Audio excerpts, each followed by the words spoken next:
Je vous remercie pour les questions. Donc, à propos des élections présidentielles au Congo, en RDC, donc la République démocratique du Congo, nous avons encore des souvenirs qui ne sont pas honorés. Donc, des souvenirs un peu qui nous fait penser à ce qui s'est passé en 2006. Nous avons vu les élections entre Joseph Kabila et M. Jean-Pierre Bemba. Et nous avons vu que ces élections ont été faussées. Et en 2011, Rebelote, nous avons vu la même chose. Les élections ont été une fois encore de plus faussées. Et pour 2016, excusez-moi, j'en doute un peu. Parce que je vois que c'est les mêmes acteurs de la CENI qui sont là. Et le fichier électoral n'a pas été mis vraiment à jour. Et nous pensons que nous avons quand même des doutes pour ces élections de 2016. Donc M. Kabila a dit tenir le pays avec une main de fer. Cela veut dire qu'il a la milice ougandaise qui le soutient. Donc nous pensons que ces élections est vouée déjà à l'échec.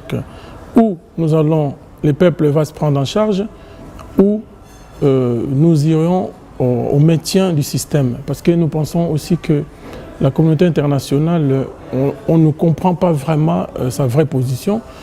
Pourquoi je le dis? Parce que je dis constater que le régime de M. Kabila a dit assassiner plus de 425 corps que le ministre Mende a reconnus comme des indigents.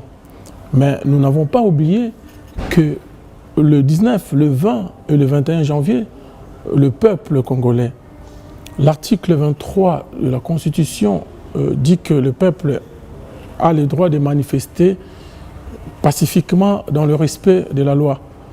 Et le peuple congolais n'a pas accepté qu'on puisse changer la Constitution, qu'on puisse changer l'article 220.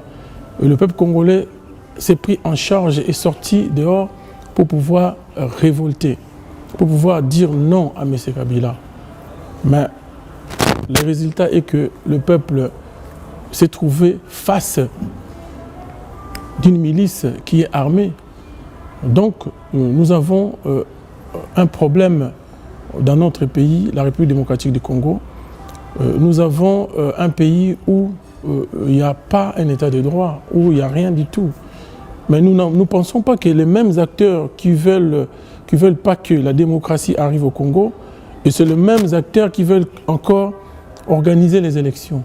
Moi, je m'en doute un peu. Nous prédisons la victoire de la fausseté en 2016. Mais si nous voulons vraiment réussir, il faudrait que les conditions soient réunies pour que ces élections soient vraiment des élections libres, transparentes et démocratiques. Voilà ce que nous souhaitons. Nous, de notre part, seulement si les élections aura lieu et que nous puissions participer, il faudrait que M. Kabila ne soit pas candidat pour ne pas maintenir le système. Parce que nous, notre but, notre souhait et notre combat, c'est de pouvoir déloger le système. Et ce système qui commence par l'ancien système de Mobutu et jusqu'à ce que Kabila père est arrivé et le faussaire, l'usurpateur Joseph Kabila, celui qu'on appelle Kanambe. Le bien-être congolais n'est pas une priorité pour ces régimes. Nous pensons que ces régimes est voué à l'échec et il faut carrément les remplacer. Voilà notre réponse. Donc nous appelons le peuple congolais à pouvoir se liguer contre ce pouvoir. Aujourd'hui, nous constatons que ce peuple est seul. Bien qu'il y a des voix qui s'élèvent par-ci, par-là, mais nous avons constaté qu'il y a quand même de l'hypocrisie un peu dans la communauté internationale. Pourquoi je l'ai dit? Comment pouvez-vous m'expliquer dans un pays où il y a il y a un contingent de la MONUSCO, qui a duré plusieurs années au Congo? Ils nous ont dit qu'il y avait les forces rapides qui sont arrivées. Et jusqu'à aujourd'hui, nous remarquons qu'il n'y a pas grand-chose. On continue à massacrer. Et on continue à tuer, à assassiner, à violer au Congo. On continue à piller notre pays. Donc on commence un moment à se poser des questions. Nous sommes des Congolais. Nous avons les 100 Congolais en nous. Et ce que le peuple congolais a comme force, ce peuple a ce qu'on appelle le patriotisme. Nous voyons cette différence en Afrique. Il y a d'autres pays, nous voyons qu'ils disent que nous sommes du Nord, nous sommes du Sud. Mais chez nous, nous avons la seule chose, l'unique chose que M. Mobutu nous a laissée, c'est l'unification du pays. Et pour ça, je dis bravo au peuple congolais. Et je dis merci à ce peuple qui ne se laisse pas faire. Et ce peuple qui souffre, ce peuple qui vit dans la misère totale. Et nous regrettons un peu parce que ceux qui veulent bien qu'il y ait un changement, nous avons l'impression que notre pays est téléguidé de l'extérieur. Notre pays est dirigé de l'extérieur. Parce que M. Kabila a affaibli notre peuple, il a affaibli nos institutions. Nous avons remarqué qu'il faudrait que nous puissions déjà commencer à refaire, à faire des efforts pour la reconquête, hein, donc reconquérir notre souveraineté nationale. Et à partir de là, organiser notre armée, parce que nous n'avons pas d'armée. Nos soldats congolais ont été désarmés, mais c'est la milice qui est armée. Mais dites-moi, monsieur, comment pouvez-vous faire face à un régime qui joue sur les deux tableaux? C'est pour cela que j'appelle la communauté internationale de pouvoir aussi chercher aujourd'hui vraiment à dire des choses à ce régime, à aider le peuple congolais. Parce que le peuple congolais est au bout de la souffrance. Cette souffrance a en tiré depuis des années. Cette souffrance a en tiré depuis plusieurs décennies. Mais ce peuple a besoin d'être secouru, a besoin d'être sauvé, a besoin d'être accompagné. Donc nous ne pensons pas que vous nous dites de travailler, de militer, de faire des choses. Mais de l'autre côté, on voit l'impunité totale au Congo. On voit la destruction du tissu social.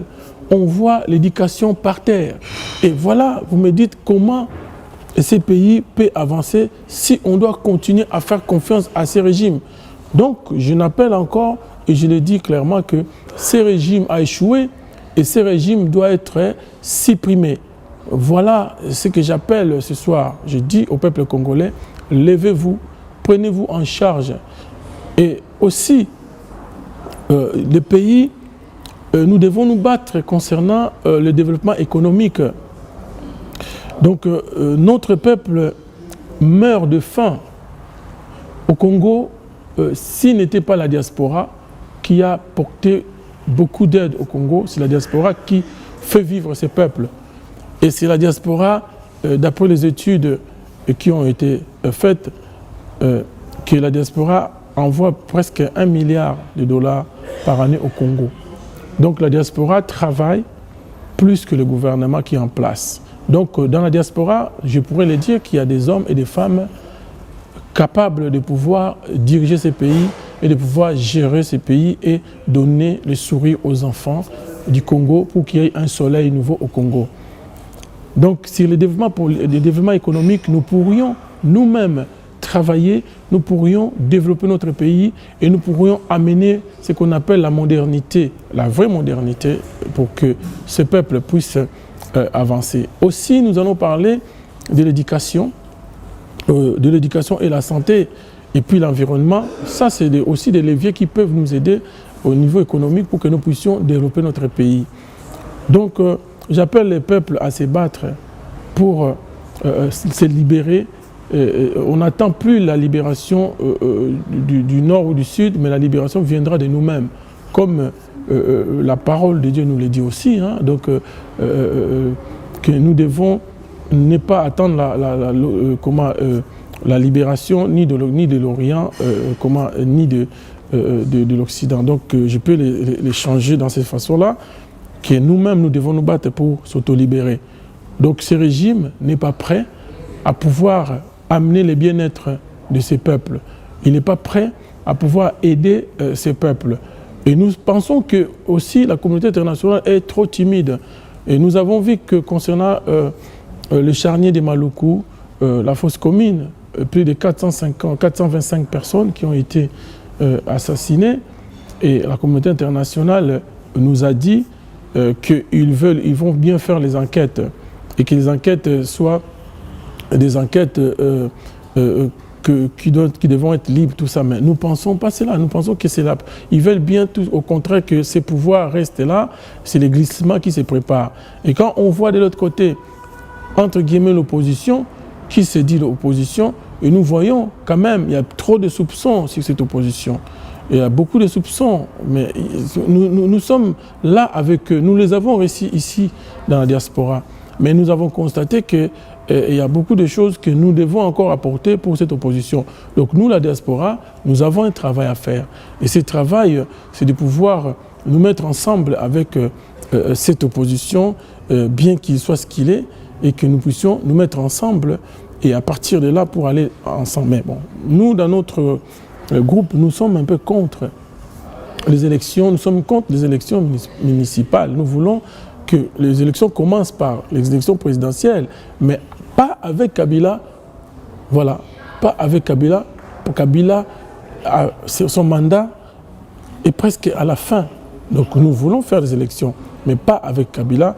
Et les conditions sécuritaires dans un pays, on ne peut pas aller faire des élections où il y a tout état des choses. C'est un grand pays, le Congo. Le Congo égorge plusieurs richesses, mais son peuple meurt de faim, son peuple souffre et son peuple pleure.